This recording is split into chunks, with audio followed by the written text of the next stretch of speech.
Alright, hello everybody, welcome to the video, welcome to the channel. Today we'll be talking about something topical, something that's been going on in the news for the past couple of days now. It's about the Gareth Bale 12 match ban. This is up to 12 matches, doesn't mean it's 12 matches. I'll get into more detail on it right now. So what happened was Gareth Bale came on as a substitute in that Atletico match game. I'm sure you guys have seen it. He came on as a sub in the game. He scores the third goal. And what does he do? He basically makes, if you, it's not hard to read. It's not hard to read between those lines. You can see exactly what he was doing. And the Atletico fans reacted to it. And to be honest, it was probably the best reaction. It was the best celebration for sure. Just got a laugh out of it. Atletico fans need to eat their humble pie. I thought it was hilarious. But for every action, there is a consequence, and that's what happened with Bale. There will be consequences to his actions, and for sure there will be. I can't imagine that he gets away with that without any negative consequences, without any adverse consequences. I think there will be something, but I'm not sure what it'll be. So yeah, so it's up to a 12 match ban. He made a provocative gesture after that third goal in the, I believe it was in the 73rd minute of the game. A gesture which, according to La Liga, is of possible obscene and derogatory meaning. So yeah. It was. You don't have to read. You don't have to read. You don't have to be a very good, reader to see that. It's obvious. And La Liga does want to cut down on these kinds of celebrations.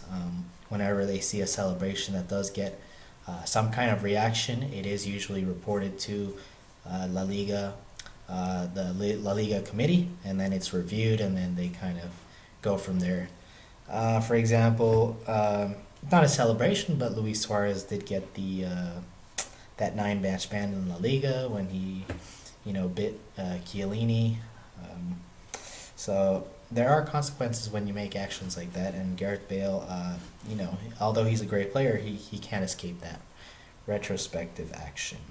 Anyways, so yeah, it wasn't in the official referees report, but La Liga have referred to the incident to the competition committee of the Spanish Federation, the RFEF, according to them. So yeah, it was not in, and the referee, I guess, didn't see it as nothing bad. I don't know how he was in the stadium. He heard the whistles, but I even saw it and I heard the whistles and I knew right away what it was. But yeah, apparently the referee did not care for it that much. What else? A gesture. So yeah, La Liga. So what they say is a gesture made with intent that incites fans could be met with a ban of between 4 to 12 games, with a ban of up to 3 games applying for a gesture that is made with intent, but does not cause a hostile reaction. What does that mean? So basically, if you do a gesture and it causes some kind of negative reaction from the fans, it will be regarded as something more incriminating, so you'll get a bigger consequence for that versus if you do something, a weird celebration, and it doesn't get that hostile reaction, then it could be 1 to 3 games. So if he does get that 12 match ban, he would miss the games up to, I think he would be back on April 28th, or he might be back in the beginning of May. So that's quite a bit of games that he would miss. He would miss almost the whole season, to be honest. But he would still play. He would still be able to play in the cup games. I think. I don't think that affects that, or in the Champions League. But he just wouldn't be able to play in La Liga, which is kind of a big concern because the Clásico is coming up in March. So that is definitely a concern. We do need him fit for the Clásico. We do need him to play in that game because he does change the game. He really does. I think in his past 2 games or 3 games that I've seen him, he's he has really given us that kind of that thing we're lacking. He just makes the game look easy. It's kind of like, I don't want to say it's Ronaldo or Messi because he isn't at that level, but he's one of those players that make the game look easy. He scores goals, almost at will. It's just it makes it so easy for him. So he'll definitely be a big miss if he does miss the next 2 months. So what else did I want to say?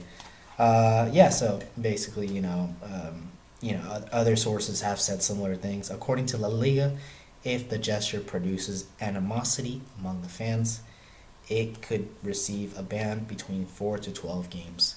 Animosity, hostility, same thing pretty much. And that's what it produced, and I'm sure they will see that. I'm sure the committee will see that. It's not very hard to see. You can see right after he does that the fans react straight away. I think they did throw a few things, and you see all the fans just going crazy. Man, it was the best. It was the best. As a Real Madrid fan, you can't laugh to that. I mean, it was good. It was good to see. Anyways, let's see. So La Liga, pretty much this is their statement. Uh, in the 73rd minute, of the game, after scoring his team's third goal, Real Madrid player Gareth Bale, who had been booed by the local fans, celebrated by raising his right hand close to his head in a provocative gesture to the supporters. Then, in a gesture of possible obscene and derogatory meaning, doubled his arm while cutting across the middle of it with his other hand. So, very obvious that there is some derogatory meaning, and he could be banned. However, this is a point that I do want to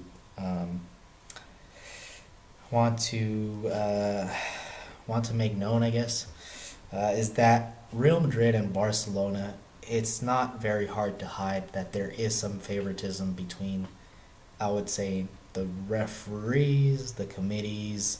Um, there is some favoritism to some extent. I won't, as a Real Madrid fan myself, I will not say that Real Madrid and Barcelona aren't favored by referees or by match committees.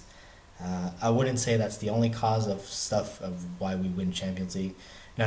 That's not it. I'm not trying to downplay our winnings of the Champions Leagues, our achievements, but we do tend to get away with more stuff than maybe the other teams. For example, I could bring up a very, very good example.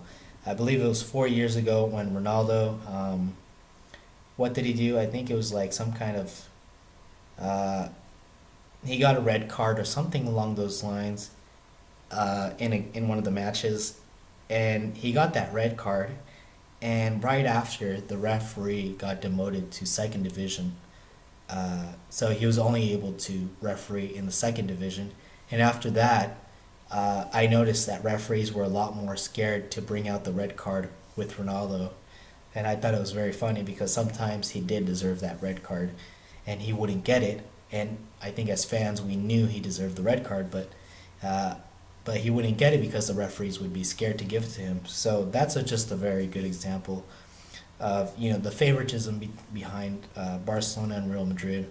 There is some kind of favoritism there. So in this case, um, you know, it might happen, it might not. I don't know how it'll come out, but that favoritism could play a role. Um, and I'm not, like I said, I'm not trying to downplay any of Real Madrid's achievements. I'm not trying to say that, you know, there is some favoritism in football. That's just how it is. Among the committees, among the elites, as you could say. Some like when Messi won those golden balls, who was in charge? I think it was Blatter. Or I can't even remember. I can't even remember who was in charge, but that old guy who loved Messi's ball sack. Um, all right, so let's see.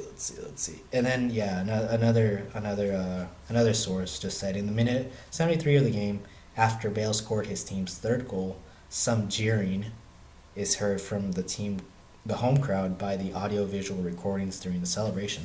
So in this statement, it's clear that there's some jeering that ensues from that gesture that Gareth Bale makes.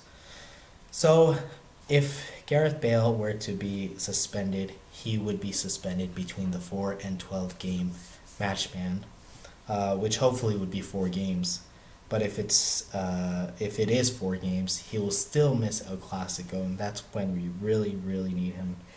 Hopefully, hopefully the committee does help us in this, and they don't really see anything wrong with it. But it's pretty obvious. I think for everyone out there who sees that celebration again and again, it's obvious that there is a gesture being made and that there is some kind of animosity from the crowd, and the crowd just goes nuts. I mean, it's just ridiculous. You just hear, a chorus of boos around the stadium. As a Real Madrid fan, it just fills your heart with joy, man. It's the best thing, You just love getting those Atletico fans mad. It's good. It's good. So that's pretty much what I wanted to talk about. Gareth Bale. Hopefully he doesn't go out, but like I said, it's blatantly obvious, and you just never know with these committees. Is there going to be some favoritism? Will they not see anything? I don't know. Hopefully he gets away with it. We've seen players get away with stuff, Can't remember who, but we've seen it time and time again. Players get away with stuff. The only thing that I may have to say is that Gareth Bale is a British player. He's not a Spanish player, so that won't help his case for sure. He is an import, so that just might not play well with the Spanish committee. There's so many factors in this. The psychology behind it is massive, and hopefully we'll just have to hope for the best, because we need Bale for El Clasico. That's really the game that we need him for. He's such a game changer. He'll change the game if he plays for El Clasico. I'm not saying I'm sure we'll win, but he's just one of those guys that will change the game. So yeah, we need him fit for El Clasico.